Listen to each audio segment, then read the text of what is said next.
क्या बोल रहे भाई, ठंडी है इतनी जबरदस्त है और ऊपर से देखो गाँव बना के पंखा कैसे चल रहा है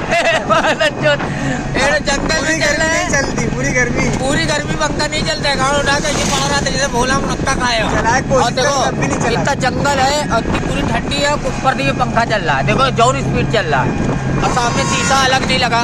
और मजाक में आसिफ है रिक्शा चला रहे, कम से कम 100-150 की रफ्तार में रिक्शा बढ़ा रहे हैं। एक ना 255 एक नहीं दिख रहा है ना, बाकी 126 किलोमीटर की रफ्तार चल रहा है, 126 की रफ्तार चल रहा है। एक जो है गिर गया है, गिर नहीं गया, वो डिजिटल मीटर है ना, थोड़ा महंगा वाला मीटर लगवाएंगे अब्बू, मीटर बहुत अच्छा है अब्बू। 126 के 126 की रफ्तार गाड़ी चल रही है। पेट्रोल फुल है, देखो कार अभी लैम्बोर्गिनी बनी पेट्रोल फुल है, लैम्बोर्गिनी बनी है भैया, फुल भौकाल है तो आसिफ के अब्बा के। सामने कुछ दिख रहा है कि नहीं, पंखा देख लो चल रहा है, ठंडी लग रही फेल के, हटाना दिख नहीं रहा माता चलो पहले। अबे गड्ढा यहाँ पे, अरे होए गड्ढा होए, अरे गाँव पड़ जी बहुत